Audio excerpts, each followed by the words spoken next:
eu vim trazer para vocês o caso de Vinícius Neres Ribeiro. E eu fiquei assim de cara, eu fiquei chocada com o que eu vi ali no Instagram e eu vou passar um trechinho do vídeo que eu vi de um jornalista falando sobre esse rapaz. Contar para vocês o que aconteceu hoje e que é um dos episódios que mais me deixa aqui, ó, como jornalista. 2016. Gente, quando eu ouvi sobre esse caso, eu só não vou deixar passando tudo aqui, porque eu quero contextualizar um pouquinho o que aconteceu lá em 2026. O Vinícius Neres Ribeiro, ele foi um aluno de biologia da UNB lá em 2026 e na ocasião ele findou com a vida de sua namorada, Luíse Ribeiro, dentro do laboratório, utilizando clorofórmio para apagá-la e após ele fez com que ela engolisse 200 ml desse produto. Eu fiquei tão perplexa quando eu vi esse jornalista falando sobre isso que eu não me contive. E eu quis trazer para vocês porque agora em 2025 a coisa se repetiu. Fica comigo para você saber tudo sobre esse caso.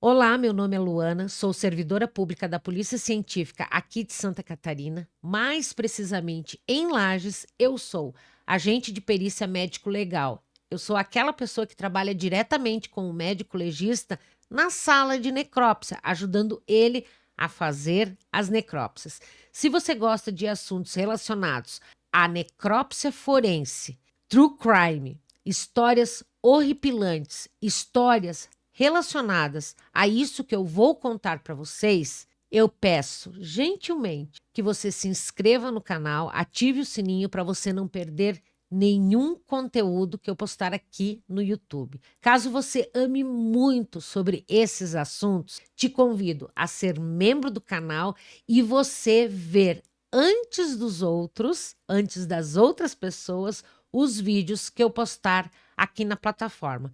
Mas sem enrolação, vamos direto ao assunto desse rapaz. Após o crime cometido por Vinícius Neres Ribeiro, ele amarrou as mãos e os pés da vítima, da Luíse, envolveu o corpo dela em um colchão inflável e a pôs num lugar numa mata próxima ali à universidade. Na época, esse caso foi tão marcante devido à crueldade e à frieza do Vinícius.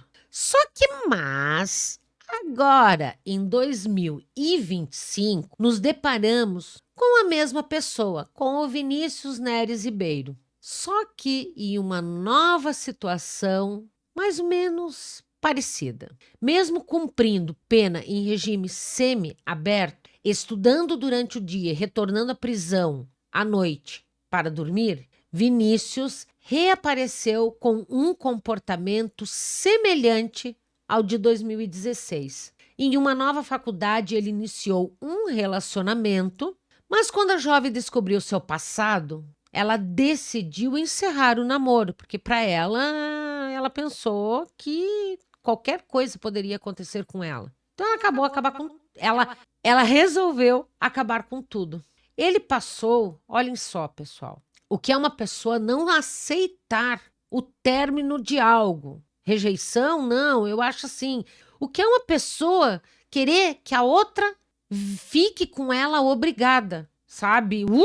Me deu uma coisa, sabe? Quando eu vi o repórter falando, ai, gente, não vale nem a pena falar. Mas ele passou a perseguir a jovem, desde atitudes possessivas no ambiente acadêmico, constrangendo ela no ambiente acadêmico e no trabalho, até mesmo esperar ela na porta do banheiro. Olha que doideira. A situação começou a se agravar quando, após a vítima denunciar à polícia tudo o que estava acontecido, a justiça concedeu uma medida protetiva e obrigou Vinícius Neres Ribeiro a usar uma tornozeleira eletrônica. Só que, no último dia 7 de março, pessoal, Ele não retornou à prisão como deveria, como era de costume. Ele simplesmente estava foragido. Pessoal, dia 11, ele foi visto na porta da casa da vítima, dessa pessoa que quis acabar com o relacionamento, porque não queria mais ele sabendo tudo que ele tinha feito lá em 2016. Ele foi visto na porta da casa dessa jovem, onde chegou a ligar o gás, o registro de gás, demonstrando clara intenção de causar mais uma vítima. Olha que doideira, pessoal. Possivelmente, essa vítima ou as pessoas que viviam ali naquela casa, possivelmente morreriam por asfixia ou, numa dessa, por uma explosão.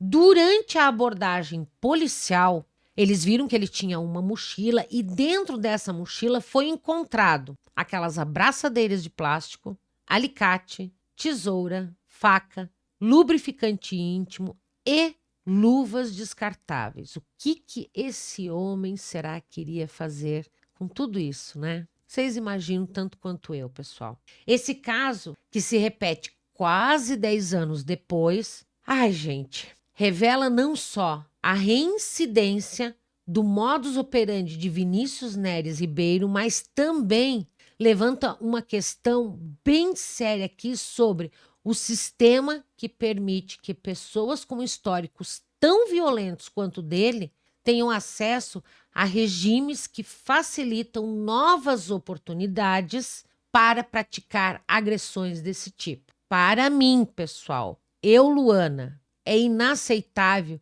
que mesmo após um crime tão hediondo que ele cometeu lá em 2016, medidas de segurança ainda sejam frágeis,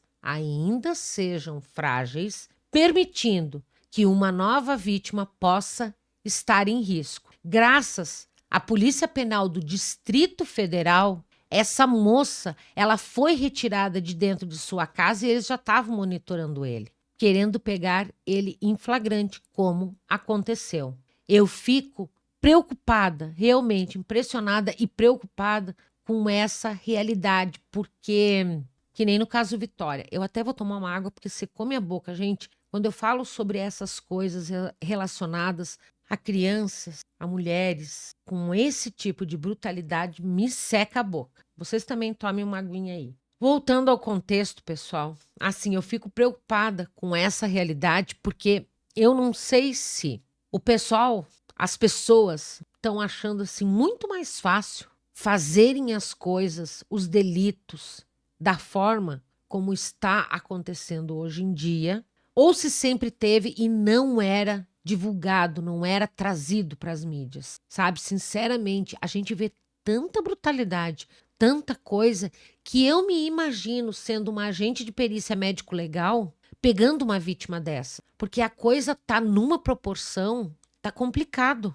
Eu acredito que nós precisamos repensar urgentemente como monitorar e controlar indivíduos com esse tipo de perfil, sinceramente. Sabe, para que histórias como essa elas não se repitam, para que não seja colocado em perigo a vida dessas pessoas. Eu acho que será que já não está na hora de a gente fazer uma comoção que nem a Glória Pérez fez na época quando a filha dela foi morta? Será que não está na hora da gente começar a formar grupos, a fazer uma comoção nacional para que as leis elas possam ser mudadas? Eu deixo o meu pensamento aqui com vocês e vamos conversar sobre isso, gente. Vamos conversar. Porque você que tem uma filha mulher, que tem um rapaz, um filho homem, você que tem neto, vamos começar a pensar.